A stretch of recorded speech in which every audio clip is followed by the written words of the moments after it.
Hey YouTubers, what's happening? We got another knife video for you. Today we're looking at the new WE Knifes 901 Deacon.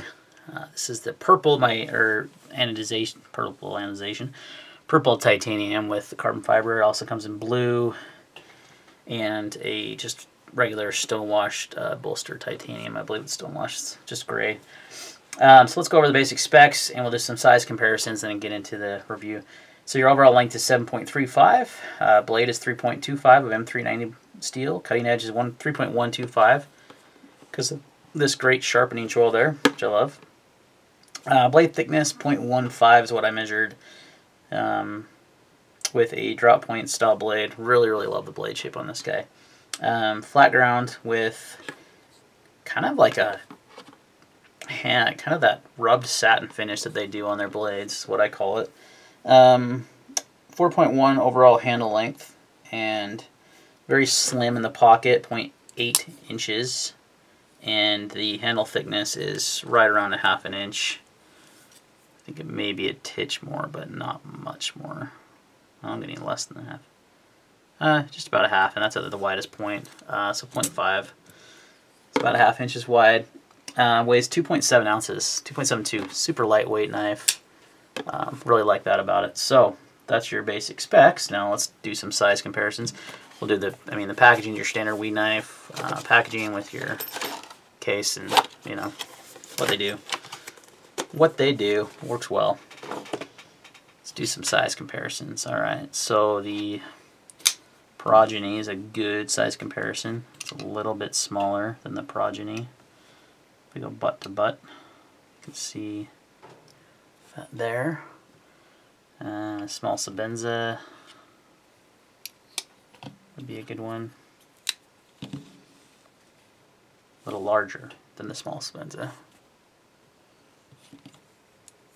And another one that we'll be seeing more videos of, and my video will be coming soon, is the Massdrop Ferrum Forged Dow. They're about the same size, almost identical. So there you go, size comparisons. All right, let's get into the talking points, and we're going to start with fit and finish is fantastic, exactly what you would expect from WE knives. I mean, there's not too many companies that do it as well as them.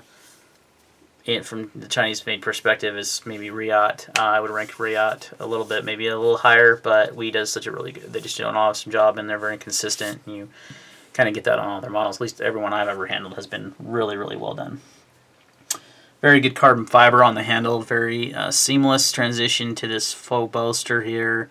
There's really no voids or gaps or anything in the carbon fiber. Nicely polished. So you know you're gonna get what you pay for on this one. Nice titanium clip, and you get titanium hardware, anodized blue in this case, which I don't love actually. We'll talk about that. So fit and finish is very good, what you would expect. Comes, like I said, multiple different color options, and I really like this blade finish. Really nice. Ergonomics. It is a great size knife. It fits my hand like so well. It's just perfect for my hand. Now I'm going to emphasize my hand. Very ergonomic in my hand, and it feels really good in hand. Got some nice jimping up here on the thumb ramp to kind of. It's not real aggressive, but it works. And it just, your hand feels very locked in when you're using this knife. Now, before we get too far into it, what is this style of knife? This is what they call a gentleman's carry knife. What they are kind of marketing it to the market as is a gentleman's carry, which I can see. It's fancy, it's nice, lightweight, definitely good size. I can see that for sure. But I also look at it just as a general UC knife. This is the kind of knife I would love to carry and do carry. The reason why I bring up the handle though is the one thing I've talked about in my last video is the neutral handle style. And when you start doing these, I wish I knew what to call that. What did I call it here in my notes? Flare. A flare at the end of the... So it basically is used to kind of lock your hand in, right? You have one here and you want to have one here. And I've seen it a lot in like big... It reminds me of a fixed blade knife.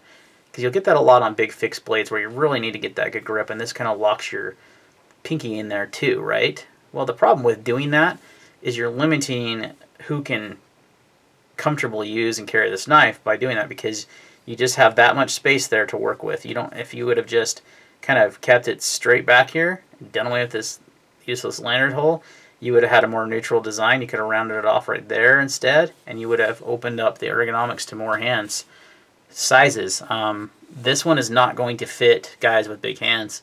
They're going to have this hump right there, and I guess they could kind of get around it, but it's going to be uncomfortable because I kind of feel it a little bit in my hand wearing a medium glove, and it's not enough for me to not want the knife. I like it, but I can feel that little curve there and that little flare, and you can kind of feel it in your the meat of your pinky a little bit, and it's not uncomfortable. It's for me, but it definitely could be a problem with guys with big hands. I feel like I think that is. I'm not typically a fan of doing that because you limit. Like look at I've got the Capara sitting here, and how it at the end of the handle it just kind of goes straight out. Same with another super ergonomic knife is the Sabenza with a very just straight handle, and it works.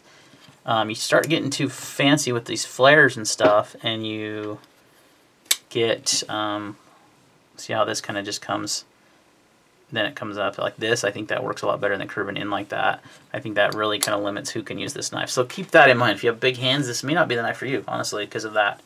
It could be an annoyance. Aesthetics. Let's talk about the aesthetics. It's fantastic. Now this purple, this is a pass-around knife, guys. This is not one I purchased. We sent this out for pass-around to our pass-around group. I would not have picked the purple. I don't have anything against purple. I think it looks good. But the reason why is because the blue screws kind of are just, they don't match. If they were purple screws, it'd be way different. But they kind of did the standard blue hardware on their knives, and I think it looks really good with the blue titanium. Obviously, it matches. And the gray it looks good with, but it just kind of clashes with the purple. That's just an aesthetic thing that, to me, kind of stood out to me. I wouldn't choose this color because of that. Otherwise, other than that, it's a beautiful knife. You got these beautiful carbon fiber handles with this titanium faux bolster. Just a really good looking blade shape, really well finished. Just a very handsome knife. Like the pocket clip, we'll get to that in the carry portion, but yeah, it's aesthetically pleasing. Minus, like I said, with the purple, the blue just kind of clashes to me. The action, how is the action? Well, I'll let you be the judge of that, as it pretty much falls shut on itself. Very light blade too. I mean, not very big and pretty thin blade stock. So it's not a heavy blade, and it pretty much just falls shut. And the detent is about perfect for a flipper. Could be a little stronger, but it's fine. I mean, it works well. It doesn't fail. There is a little bit of jimping on the flipper tab, and the flipper tab sticks out enough that you can push button it and light switch it. Works both ways, and it's like I said, just super smooth. I mean, just falls. Really, really dig the action. So the action is superb on this knife. Very, very smooth, almost like a glass feeling when you release the lock bar and let it drop. It just feels very glassy, and ceramic bearings and ceramic detent. Sliceability, there's that word again. 0.021 behind the edge, very thin. Very nice slicer, flat ground, will help with that. Blade stock at the thickest portion is 0.15, but it tapers down to about 0.12, right around the middle of the blade, kind of where your your optimal cutting edges, from pretty much from here up. I mean, you can obviously use the whole thing, but not a lot of us use this back part of the knife frequently, I don't think. And it's pretty thin there as well, so that's always nice. So it has good sliceability, very good slicer. Definitely what I like to see from Weed. They've been doing that a lot with the last few of their models. How does it carry? It carries nicely. It's thin in the handle, less than an inch wide, so it's very thin. Lightweight, 2.72 ounces. The clip, it works well. It's their standard, pretty much pocket clip. I mean, you could look at the Statera, which is a Civivi knife, and it has the same clip, right? I mean, it's nearly identical. That's the clip they use on all their knives, and it works well. So props for them for not changing it up and making it weird. It doesn't carry very deep. I gotta get this belt off of there, because it can only go so deep. It's not tons of knives sticking out, just a little bit. But the reason why it won't go deep is because, and the clip goes on off the pants very easily and works really well. The reason why, though, it can't go deep is because of the lanyard hole, which to me is just not a necessary thing. I don't know who even uses lanyard on knives anymore. That kind of went away, in my opinion, but I never used them anyway. But on a gentleman's carry knife, why do you need a lanyard hole? I mean, it's kind of silly. You could have just not done that lanyard, just filled that out fully with carbon fiber, and then just move that clip even further, and you'd have a deeper carry. Which on a gentleman's carry knife, I think you kind of want. You're trying to be a little more discreet, I feel. So that kind of sums up there for the carry. It's other than that, really good and really lightweight. Those things don't bother me too much, but it just wasn't a necessary thing to do the lanyard hole. So value, you're looking at $253 for this guy, so it's not a cheap knife. It does have premium materials, titanium, carbon fiber, M390 blade steel, really great fit and finish, ceramic D10 bearings.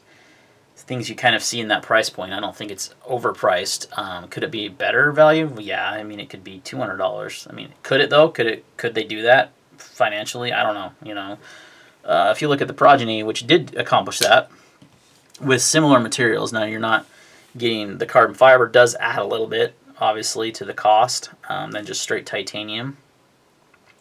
But you've got similar blades. You got the same blade steel, and you got a similar size and titanium and some nice finishing on the Progeny as well, anodization. So you know, it could be probably that, but it's worth it. I mean, it's a good price, and it's not like you're overpaying for it, you know. So it's a good value. Let's just put it that way, but not great. All right, so let's talk about what about this knife is the X factor. What would make me want to keep this, use it in my rotation, buy my own, since this is a pass-around knife. I like everything about this. Like I said, minus the color combination, I would probably go with the blue or just the regular stonewash titanium. And I love the blade shape. It's a classic, great blade shape for EDC task, for any task really. I love the carbon fiber. The action's so smooth. The handle fits my hand really well. I emphasize my hand, it may not fit yours. I think it's just the blade shape, the size of the knife, the glassy, smooth action. That's kind of like what the X factors are for me. That's why I would probably buy one of these, and I most likely will be buying one of these as soon as I have the chance to. I have so many knives in for review and coming in, you know. But I'm definitely going to add one of these to my stable for EDC. I think it's a great size knife. It's a great, just everything about it I like quite a bit. So I'm definitely going to add one for me. So, all right, guys, that's going to wrap up my review on the Deacon 901. Just real quick, thinking if I missed anything that I wanted to. I don't believe so. Oh, I did. You know, you have your titanium backspacer as well, which, you know, purple goes well with purple. It's just that blue hardware. I don't know how much harder it is to anodize purple, but I don't think it's that much difficult. But I get why they did it, because you're using the same hardware on all these knives. So, other than that, yeah, I think it's a great knife, guys. I think you should get one if you like the size. If you have similar size hands, I wear a medium glove. I don't have big hands. I don't have small hands. I'm right there in the middle. And it's, you know, right there in the middle in size. You know, that 3 1/4 inch blade is kind of my 3 to 3 1/4 is kind of my wheelhouse, my preferred. So for me, it's like a great choice.